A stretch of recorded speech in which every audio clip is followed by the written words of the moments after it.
श्री सद्गुरु महाराज की जय। श्री सद्गुरु महाराज की जय। सत्संग सुधा भाग एक। विषय है घूंघट पट खोल कर प्रभु से मिलो। प्यारे लोगों, मैं बड़े लोगों से कुछ उपदेश वाक्य करूं, यह योग्यता मुझ में नहीं, इसलिए मैं उनको संबोधित करता हूं। वे केवल मेरी निगरानी करें कि मेरे कहने में जो त्रुटि हो इसे वे कृपया सुधार दें।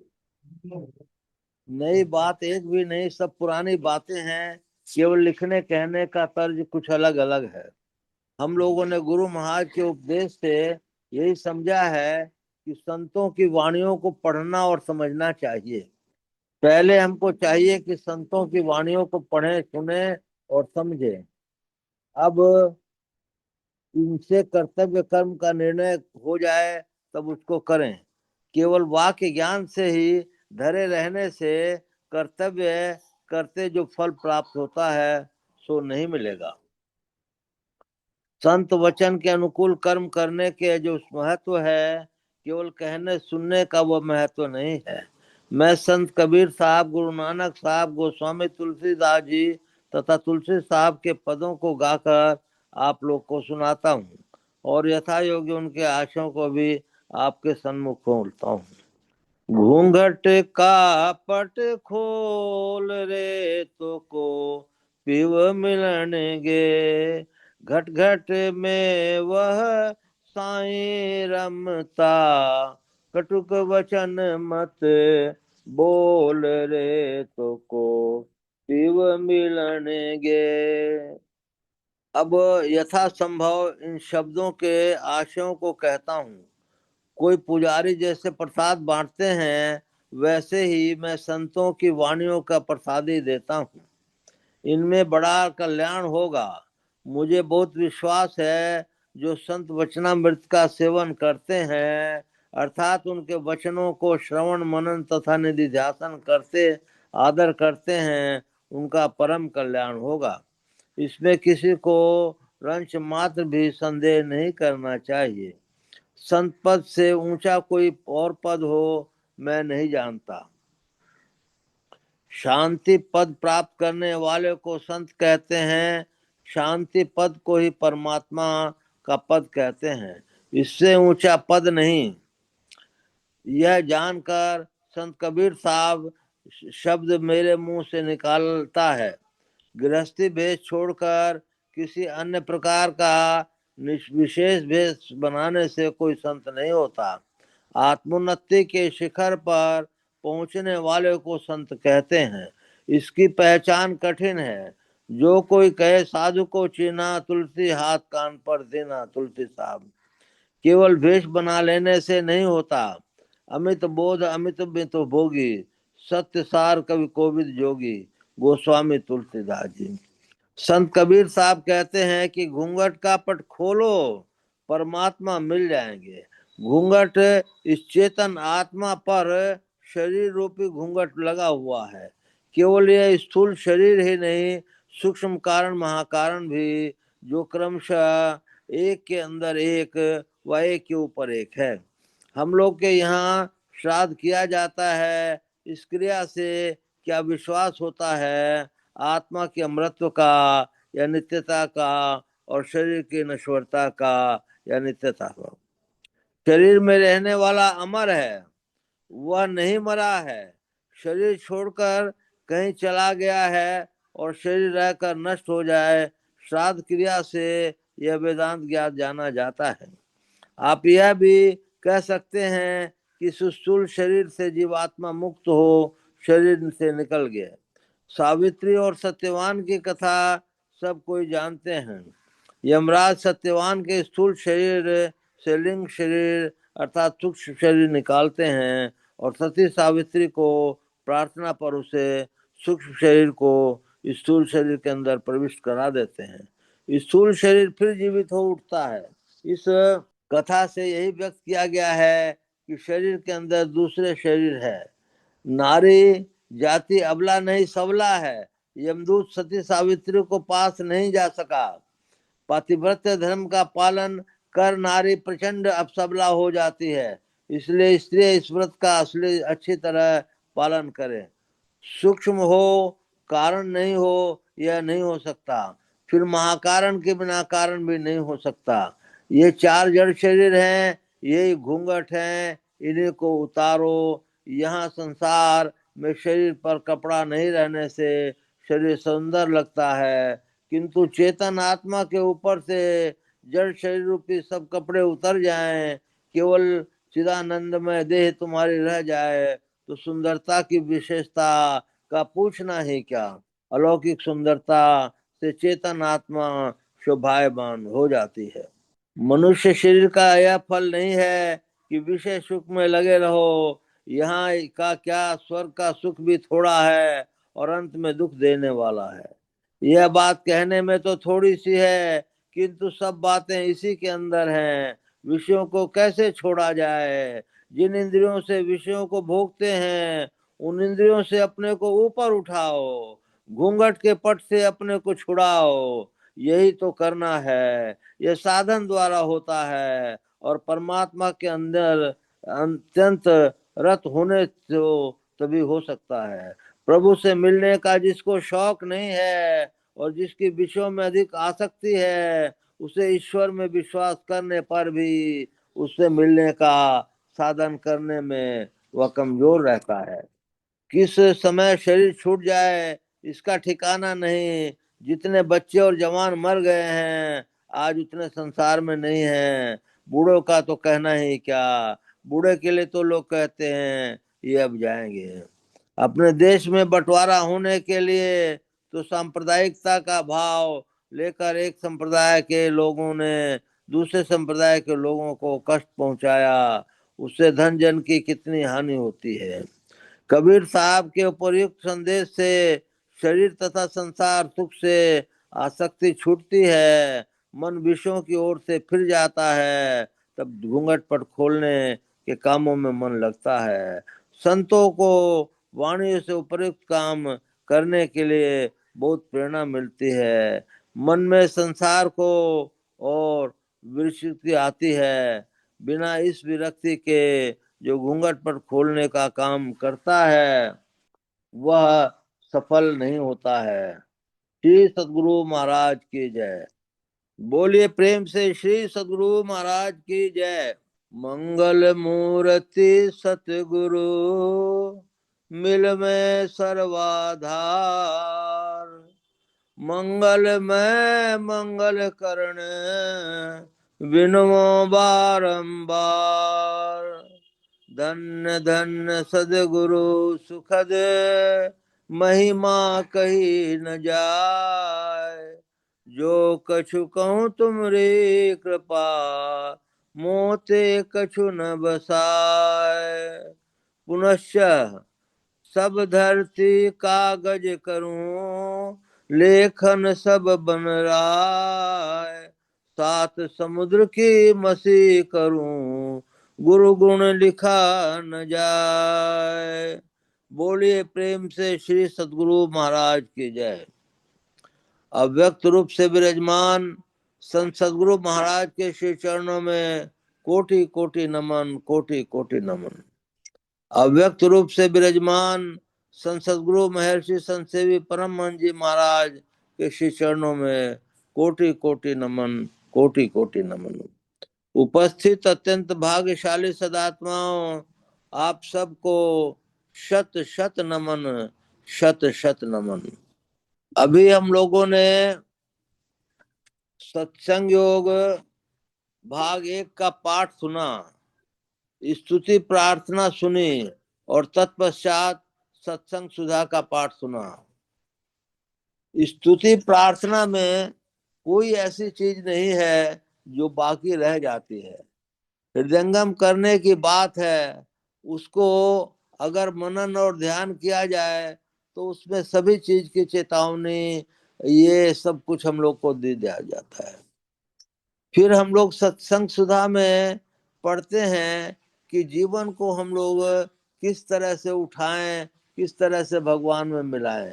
किसी न किसी रूप से ये बातें आती हैं। फिर हम लोग सत्संग सुधा में आज पढ़े घूंघट का पट खोल रे तो को पीव मिलेंगे। घूंघट क्या है? घूंघट तीन है। घूंघट अंधकार का है, घूंघट प्रकाश का है, और घूंघट शब्द का है। घूंघट के ये पट खुलेंगे कैसे? ये बहुत कठिन भी है और बहुत आसान भी है। कठिन किसके लिए है? जो करना नहीं चाहता। आसान किसके लिए है? जिसको परम प्रभु सर्वेश्वर में, गुरु महाराज में बहुत प्रेम है, उसके लिए आसान भी है। हम लोगों को मानस जप और मानस ध्यान सिखाया गया है।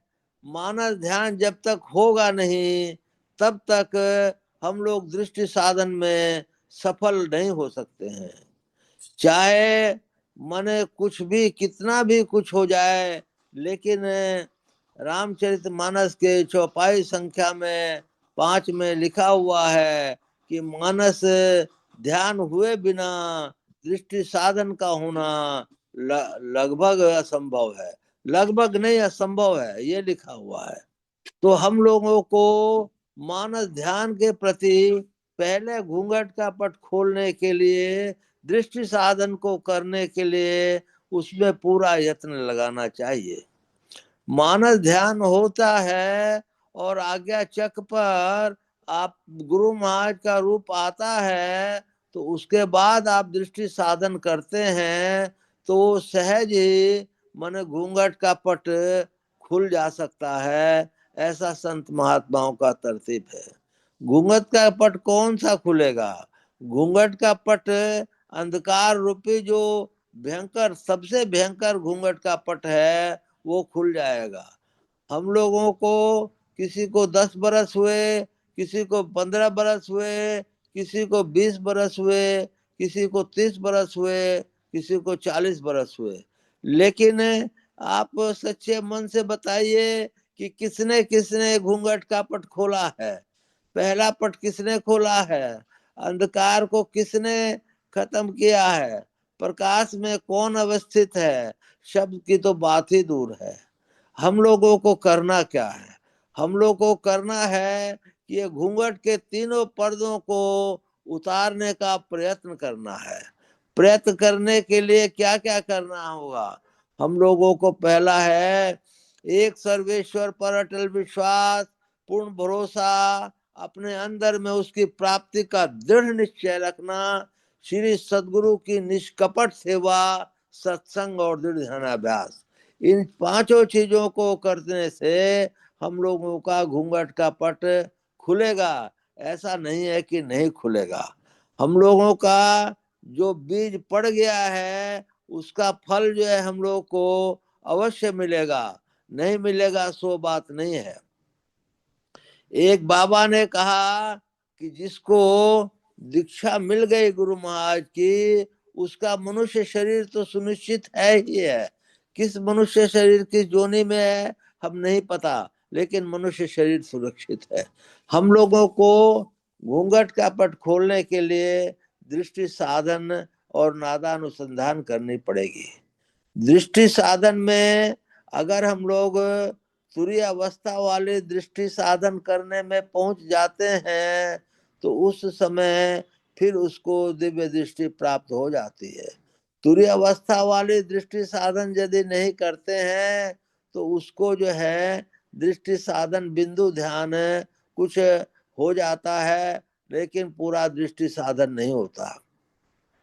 इसके बीच में दृष्टि साधन हो जाए, तो फिर हम लोगों को बहुत सुंदर सी स्थिति आ जाती है प्रकाश मंडल में पहुंचने की।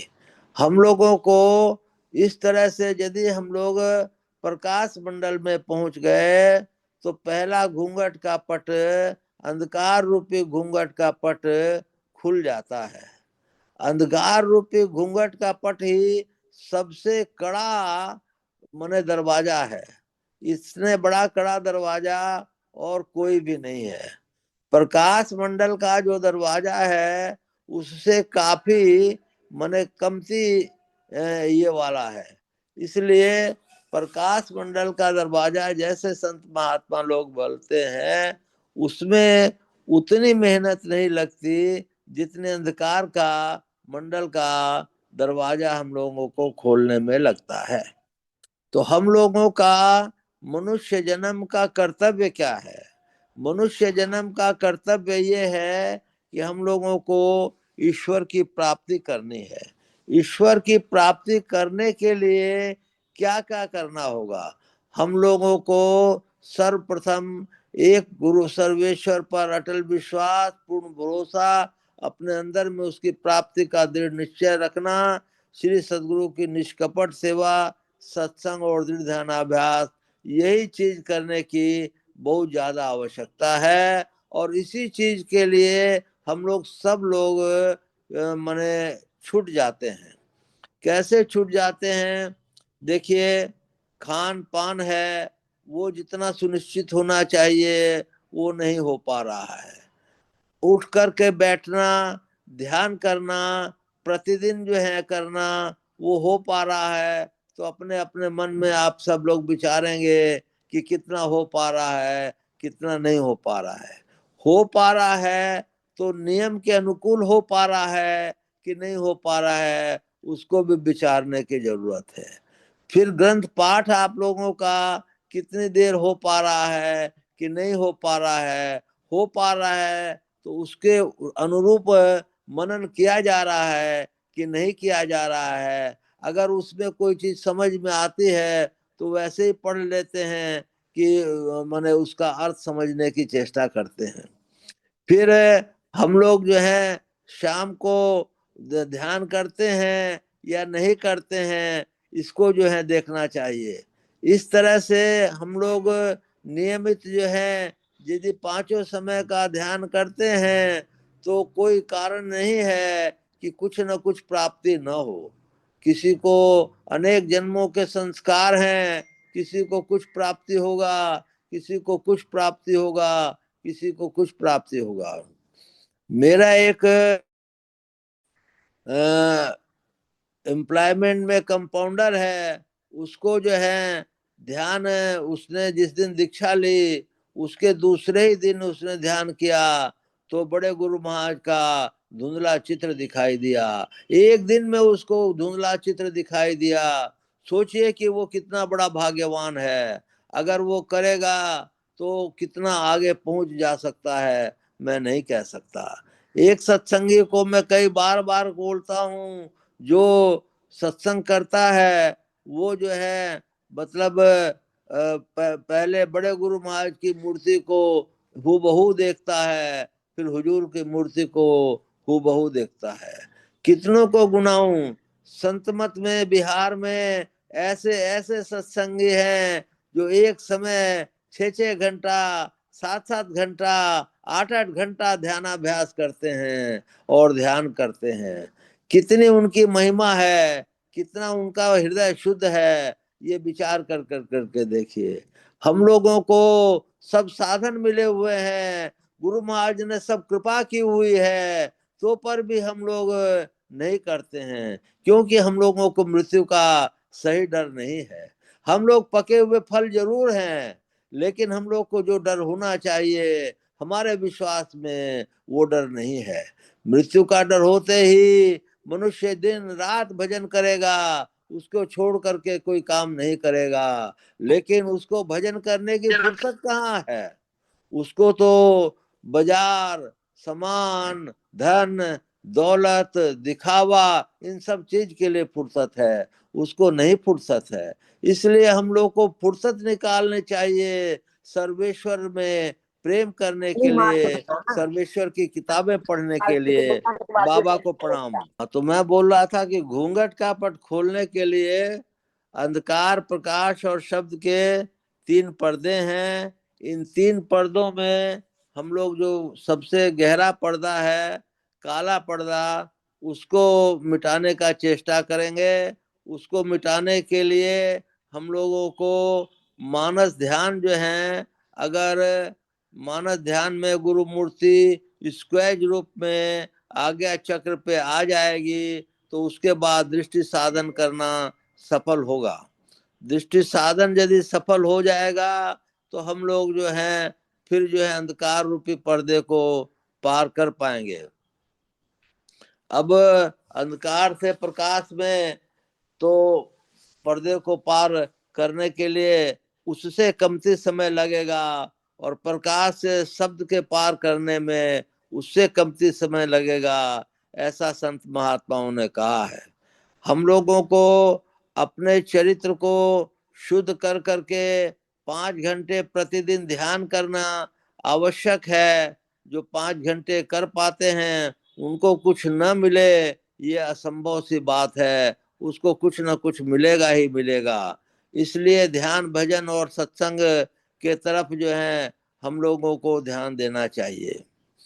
यम नियम आसन प्राणायाम प्रत्याहार धारणा ध्यान और समाधि, ये 6 ये 7 या 8 अंग हैं हम लोगों को ऊपर पहुंचाने के लिए। इसमें हम लोग ध्यान के अंग पर यदि आते हैं तो ध्यान नियम से और ढंग से कर पाते हैं तो हम लोगों को अगर प्राप्ति हो जाती है तो उसका रास्ता आगे चढ़ने का है।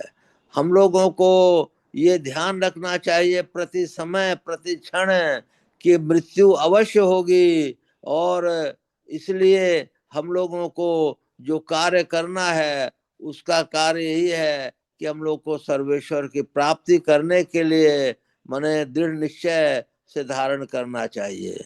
हम लोगों को इसकी महिमा का ध्यान रखना चाहिए कि हमारी मृत्यु होगी, मृत्यु निश्चित है।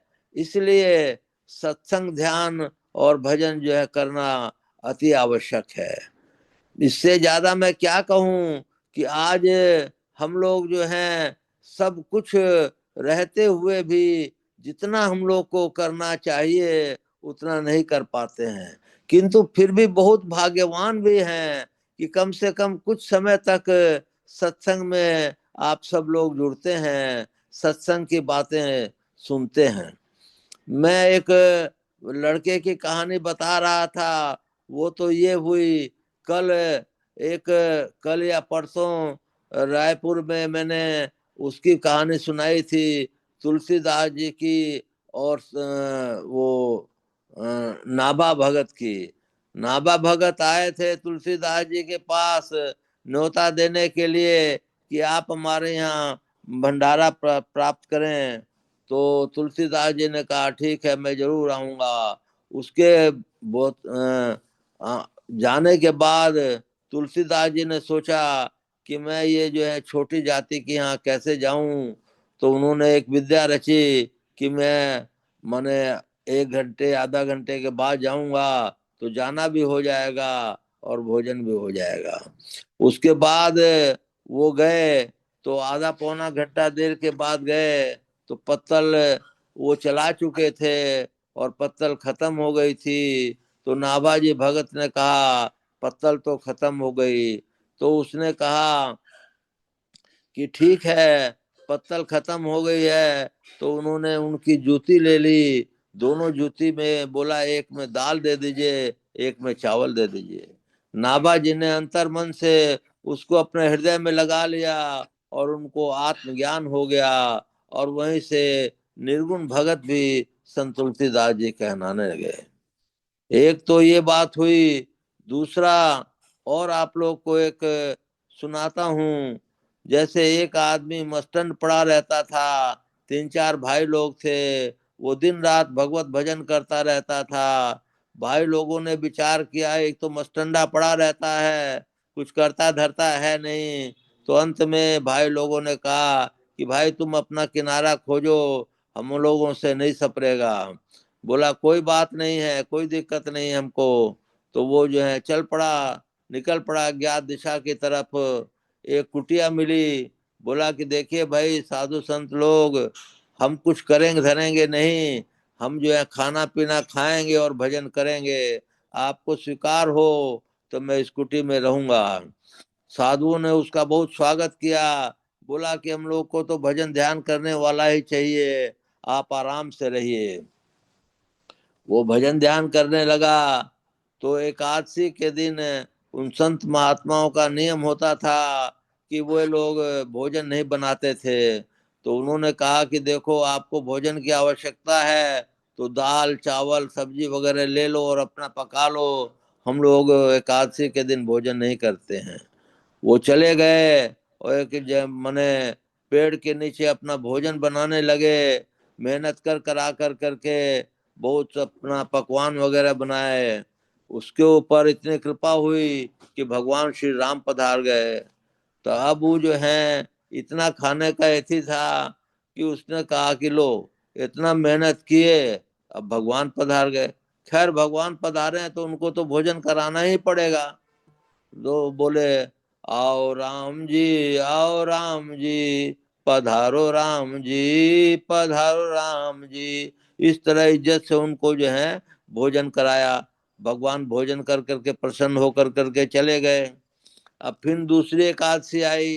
दूसरी एकादशी आने के बाद उसके उन्होंने कहा कि भगवान राम जी आ जाएंगे तो दो आदमी का तो भोजन हमको बनाना ही चाहिए, कह रहे थे। जी दूसरे एकादशी के समय वो जो जी है जी फिर जी एक और एक दो आदमी का भोजन, एक भगवान का भोजन बना के ले लिया और एक अपना भोजन बनाया। जी उस जी जी समय फिर भगवान राम और लक्ष्मण जी पधारे। बोले ही हम्म ले, हम इतना मेहनत करिए और भगवान राम जी एक आदमी और लेकर के आ गए। तो जी चले, बोले पधारो राम जी, पधारो राम जी, पधारो लक्ष्मण जी, पधारो लक्ष्मण जी। ऐसा कुछ है, याद नहीं आया।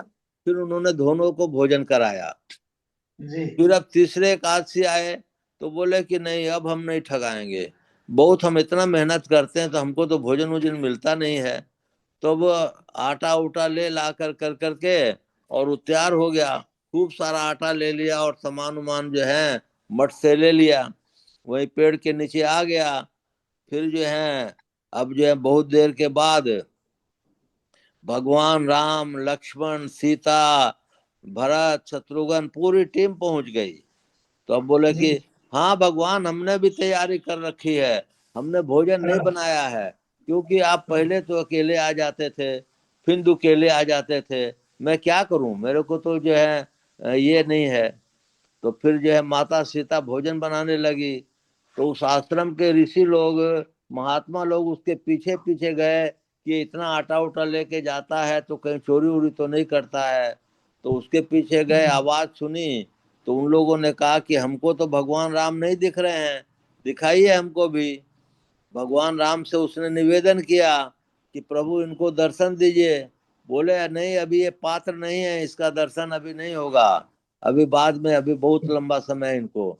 बोला कैसे नहीं होगा प्रभु, कि हम इनके यहाँ रहते हैं, हम इनके यहाँ खाते हैं, हम इनके यहाँ ऐसे करते हैं, तो आप इनको दर्शन दीजिए प्रभु। तो प्रभु को दर्शन जो है देने पड़ गए। प्रभु ने दर्शन दिए, उस पे खुश हो गए। उसके सीधापन पर ही जो है प्रभु खुश हुए। तो उनको जब दर्शन हुए तो सब लोग उस आदमी के ऊपर जो साष्टांग प्रणाम किए, भगवान को साष्टांग प्रणाम किए, और सब जो है औंधे लेट गए। बोले हे महात्मन, हे आप तो आए थे अकेले, हम सब लोगों का उद्धार हो गया, भगवान का दर्शन हो गया, आपके कारण दर्शन हो गया। हम लोग तो कितने देर से, कितने समय से भगवान का इष्ट का नाम लेते थे, भजन करते थे, सत्संग करते थे, लेकिन आपके कारण हम लोग को भगवान का दर्शन हो गया। तो सीधे हृदय के, सच्चे आंतरिक हृदय वालों को भगवान जल्दी मिलते हैं। और हम लोगों को, जिन लोगों को अंदर में कई तरह की माने कर्म बनते रहते हैं, उनको कर्म काटते काटते ही देरी हो जाती है और दर्शन देर में मिलते हैं। ये नहीं है कि उनको दर्शन नहीं मिलेंगे। हम लोग भी जीवात्मा हैं, सर्वेश्वर के अभिन्न अंश हैं। आज नहीं तो कल, कल नहीं तो परसों, परसों नहीं तो तरसों, एक जन्म में नहीं तो 10 जन्म में, 5 जन्म में, 2 जन्म में, जैसे भी है दर्शन तो मिलेंगे ही मिलेंगे।